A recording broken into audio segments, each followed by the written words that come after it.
So one of the most aggravating parts about working in a garage is, well, it's a garage. I'm open to the outside, the elements, dust, yard work.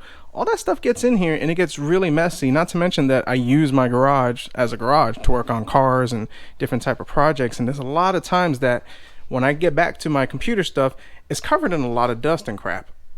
Now I'm sure most of you, when you work on your computers or you're working on projects, you don't put stuff away like we probably should. I am notorious for leaving things lying around, and it's even more so worse in the garage in the sense that anything I leave lying around is subject to dust, crap, and just getting things on here. I've actually built customers' computers and I'm waiting for parts, and a week goes by waiting for a part, and the next thing I know, I have to re-clean and re-dust out the computer just to make it, pretty again.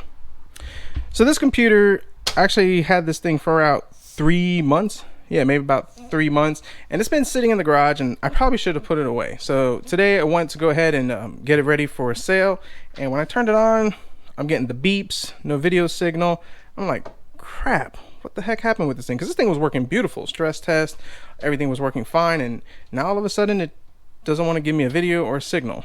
Well, I opened it up and it was dusty, and I kind of cleaned most of it up a little bit, but I mean, there's just dust and crap everywhere. Long story short, I found out that the video card is not working and the memory chip is not working, which is kind of weird because they worked before.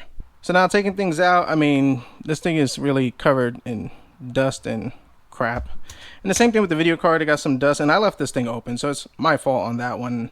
This video card's got crap all over it, so I'm pretty sure that there might be something making contact or some type of short going on. I wouldn't say a short, that's probably the wrong term to use, but I'm pretty sure the dirt is not helping it. So I mean, I could spray this off with isopropyl alcohol and just wipe it down, and that would probably work. But I also have found on rare occasions that sometimes, these little voids over here, you get dust and crap in them, and it does affect the contacts. So that's typically an issue. And the same thing kind of goes with memory. Well, maybe not this one. Yeah, it's kind of same thing. There's little voids right in there, and I know the camera doesn't do it justice, but you really can't clean that off without kind of submersing it. So what do? One of the coolest tools that I've added to the garage is an ultrasonic cleaner. Now, typically I use this for like small engines, carburetors and fuel jets and stuff like that, but I also found out it actually works for electronics. About a couple of weeks ago, I got a Nintendo 64. Everything was gummed up, the controller and everything. Went ahead, popped it in here, ran the ultrasonic cleaner, restored it. The controller came back to life, got rid of all that grime, because the person who had it was a big vapor, and that stuff just gets so gross, and that film on it is just, yeah, it's not fun. But this thing cleaned it up pretty good, and I was able to get everything running. So let's go ahead and pop our computer components in here and see if it works. So now the way the ultrasonic cleaner works is it uses high frequency sound waves and is transmitted through the liquid to scrub clean the surfaces of immersed items. And then the vibrations and the high frequencies from the bubbles create this whole I believe it's called cavitation. And pretty much what that does is that is actually what kind of breaks up all the grime, dust, and everything in all the small places that we can't reach. I mean, the other option is to desolder all these chips and clean everything else thoroughly, but that typically requires a lot of work and skill, which I don't have, but doing it this way does tend to work. So now this one is the DYN VIM ultrasonic cleaner. I'll post a link in case you guys are interested in it. And typically what I use is just regular plain Jane water. I go ahead and do a preheat on this to kind of get the water nice and warm. And as far as like the cleaning agent that I use, Dawn Ultra Dish Soap. Number one, it's safe on the duckies, so that's got to be good. And number two, I find that it doesn't break or eat away electronics and certain components. There are degreasers that do that, and I don't recommend using them. I have found this to work great for any and all type of electronics. Now, like when I'm doing small engine stuff, I use a different type of degreaser that I get at the whole Harbor Freight. That works great, but electronics, I want to play it safe. So now first thing I do is, in this case, I'm going to take the memory, just kind of throw that in there. And the graphics card, I do take it apart. And I just kind of pop this off, take off the connector, and take this off as well, because I really want to get in every surface and crevice, and I ain't worried about cleaning this front IO, or this bracket, however you call it. Now the thermal paste, I do wipe it off. In this case, it has the pad, so this should soften it where it'll scrape off easier and then I'll just apply fresh thermal paste.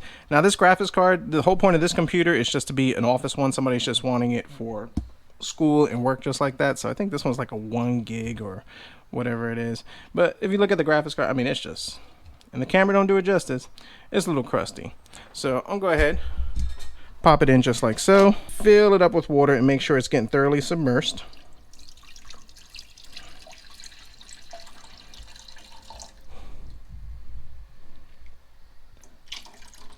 And then add in some soap, just like so. You know, shake it up, pre-mix it, however you want to do it.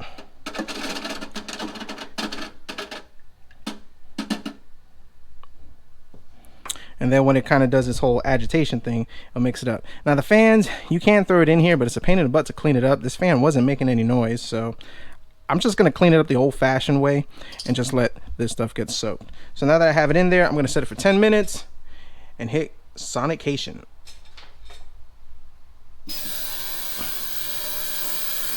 Kind of a frightening noise.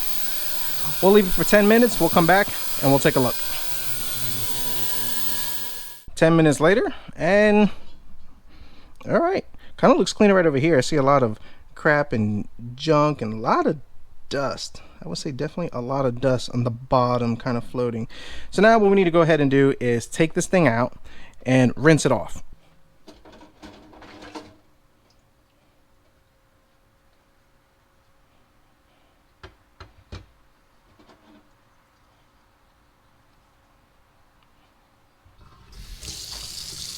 All right, so let's rinse this off, and the reason why is just in case all the soap didn't get off, this will kind of help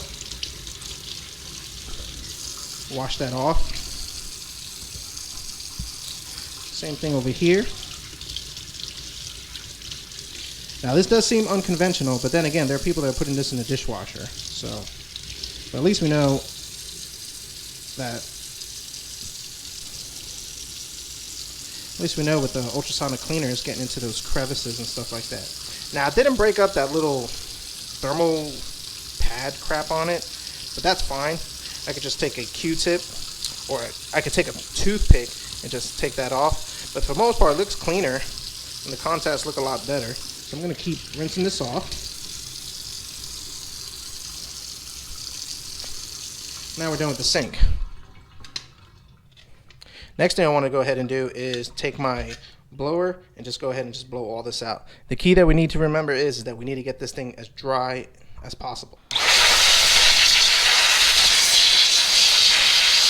Now these appear dry. They don't see damp or anything like that, but better safe than sorry. And I like to take extra precautions. I like to let these things sit out and just dry and just give it that extra chance. So now, considering that I live in the South and it's like 100 degrees Fahrenheit plus, what I'm going to do is actually let this sit on the back porch, let it sunbathe for a little bit, probably for about maybe a half hour, and it probably won't even take that long, just to make sure that everything's dried up.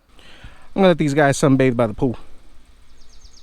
All right, after sunbathing by the pool for about 30 minutes, the thing is dry as a bone, looks a lot cleaner, a lot better. Same thing with the memory. So let's put this back together, pop it in the computer, and let's see if this runs.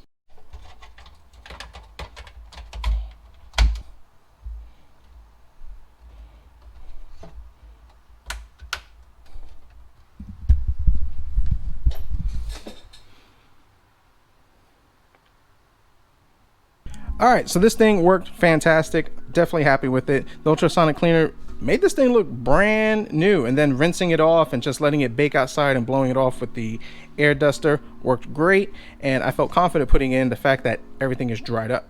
Now, as far as the ultrasonic cleaner, one thing I will say that I should have done is when you're mixing up the solution, the soap and the water, make sure you mix it. I went ahead and just kind of poured it in there, and then I went back, and I don't know why I did this, but when I went back, I looked, the soap was just kind of floating on top. It did get sudsy, but I went ahead, took out the water, shook it up, mixed it pretty good, and ran it for another 10 minutes, and I was able to get more dirt and grime. If you look inside, Camera don't do it justice, but there's a lot of sand sediment just sitting on the bottom of it, and that's just the nature of the beast. The motherboard, I did blow everything out and cleaned it up, but that was working fine, so it didn't require that cleaning. But for some reason, the graphics card and that memory chip suffered. Now, they do make bigger versions of this where you can actually stick in a whole motherboard and a full-size graphics card, and I would definitely recommend doing that just to kind of clean everything up and kind of restore it and dry it out really good. That's the biggest key, is to make sure this thing is dried out very well. Let it sit. Luckily, it's 100 degrees outside, so that helped with it.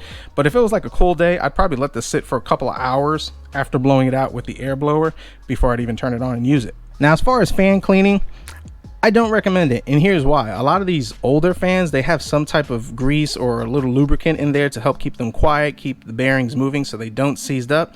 If you clean it out, then you're actually going to dry that out and clean that crap out, and then how are you going to get it in there? Most of these fans are not serviceable, and if you take them apart, they break.